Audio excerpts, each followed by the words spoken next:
దుర్గాయై నమః. ఓం శ్రీమాత్రే నమః. అందరికీ నమస్కారం అండి. Welcome back to our channel.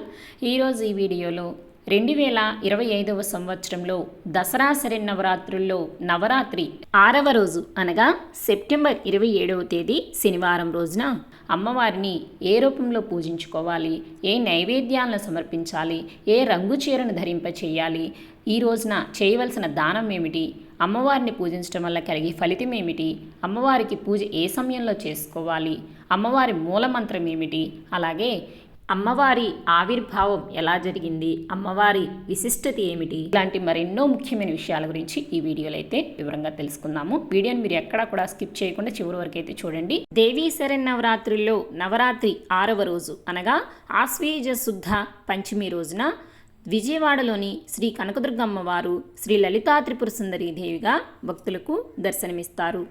దేవీ శరన్నవరాత్రుల్లో నవరాత్రి 6వ రోజు ఈ రోజున తిథి ఆశ్వీజ శుద్ధ పంచమి తిథి. తిథి ప్రారంభం సెప్టెంబర్ 26వ తేదీ శుక్రవారం ఉదయం 6:20 ప్రారంభమై సెప్టెంబర్ 27వ తేదీ శనివారం ఉదయం 8:24 వరకు పంచమి తిథి అయితే ఉంటుంది. నవరాత్రి 6వ రోజున పూజ నిర్వహించుకోవాల్సిన తేదీ సెప్టెంబర్ 27వ తేదీ శనివారం రోజున. ఈ రోజు నక్షత్రం అనురాధ. ఈ రోజున విజయవాడలోని కనకదుర్గమ్మ వారు శ్రీ లలితా త్రిపుర సుందరీ దేవిగా భక్తులకు దర్శనమిస్తారు. ఈ రోజున అమ్మవారికి పూజ చేయుటకు శుభ సమయాలు సెప్టెంబర్ 27వ తేదీ శనివారం రోజున ఉదయం 7:29 నుంచి ఉదయం 9 లోపల శుభ సమయం ఉంది. ఆ సమయంలో కుదరని వారు ఉదయం 10:30 నుంచి మధ్యాహ్నం 1:01 లోపల శుభ సమయం ఉంది. ఆ సమయంలో పూజ చేసుకోవచ్చు. సాయంకాల పూజా సమయాలు సాయంత్రం 4:18 నుంచి రాత్రి 7:30 లోపల శుభ సమయం ఉంది. ఆ సమయంలో అమ్మవారికి పూజ చేసుకోవచ్చు. ఈ రోజున అమ్మవారికి దద్దోజనం, పులిహోర, పాయసాన్నం, పెసరబూరెల్ని నైవేద్యంగా సమర్పించాలి. ఈ రోజున అమ్మవారికి బంగారు వర్ణం రంగు చీరని ధరింపచేయాలి. ఈ రోజున అమ్మవారిని ఎరుపు రంగు పువ్వులతో పూజించుకోవాలి. ఈ రోజున చదవలసిన స్తోత్రాలు లలితా సహస్రనామము, లలితాదేవి అష్టోత్తర శతనామావళిని పఠిస్తూ శ్రీచక్రానికి కుంకుమతో పూజ చేసుకోవాలి. అంతేకాకుండా అమ్మవారి మూలమంత్రాన్ని మీకు స్క్రీన్ మీద డిస్ప్లే చేస్తున్నాను. మీ యథాశక్తి కొలది ఈ రోజున వీలైనన్ని సార్లు పారాయణ చేసుకోండి.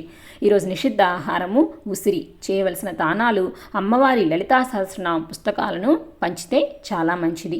ఈ రోజున అమ్మవారిని పూజించడం వల్ల కలిగే ఫలితము అఖండ కీర్తి, సకల ఐశ్వర్యము సిద్ధిస్తుంది. త్రిపురాత్రయంలో 2వ శక్తి లలితా అమ్మవారు. దేవీ ఉపాసకులకు ఈమె ముఖ్య ఉపాస్య దేవత. త్రిగుణాతీతమైన కామేశ్వర స్వరూపం ఈమెది. పంచదశాక్షరి మహామంత్రం అధిష్టాన దేవతగా లలితా త్రిపుర సుందరిని ఆరాధిస్తారు.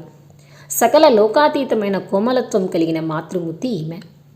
చెరుకుగడ, విల్లు, పాశాంకుశాలను ధరించిన రూపంలో కుడివైపున లక్ష్మీదేవి, ఎడమవైపున సరస్వతీదేవి సేవలు చేస్తుండగా లలితాదేవి భక్తులను అనుగ్రహిస్తుంది.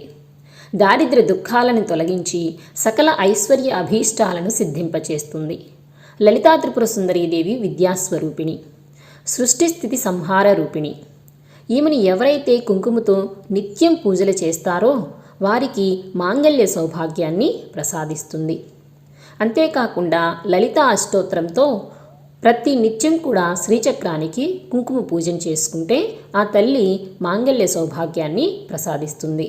1000 సార్లు జపించే శివ విష్ణు నామాల కంటే ఒక్కసారి అమ్మని మనసారా ధ్యానిస్తే చాలు. ఆ తల్లి కరుణ అపారంగా లభిస్తుంది. అమ్మను పూజించిన వారికి పునర్జన్మ ఉండదు.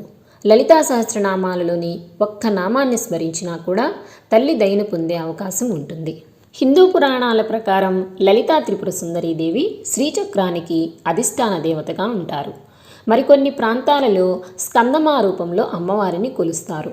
నిత్యం కాంతిని వెదజల్లుతూ ఓ చేతిలో పాశం, అంకుశం, చెరుకు విల్లు, పూల బాణాలతో తనను కొలిచే భక్తులందరికీ అభయమిస్తారని పండితులు చెబుతారు.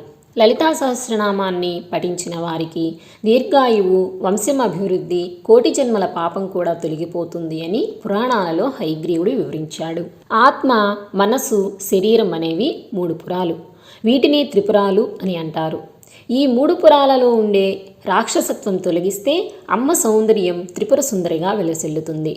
శబ్దం, స్పర్శ, రూపం, రసం, గంధం ఈ 5 ఇంద్రియాలను నడిపించే పంచతన్మాత్రికలకు సమాహారమైన ఈ తల్లితత్వాన్ని ఉపాసిస్తే మన శరీరంలోని అన్ని భాగాలకు అనంతమైన శక్తి చేకూరి మనల్ని పరిపూర్ణంగా మారుస్తుంది. అందుకే ఈ తత్వాన్ని తెలుసుకొని నవరాత్రుల్లో ఉపాసించాలి అని పండితులు చెబుతారు.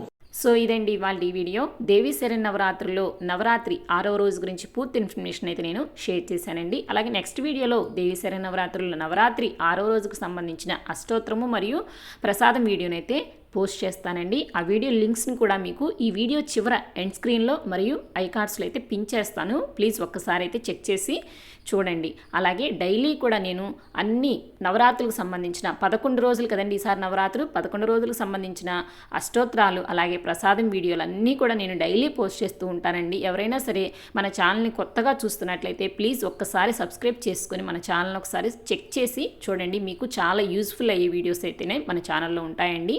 అలాగే ఈ వీడియో మీకు నచ్చింది, యూజ్ అయింది అనుకుంటే తప్పకుండా ఒక లైక్ ఇవ్వండి.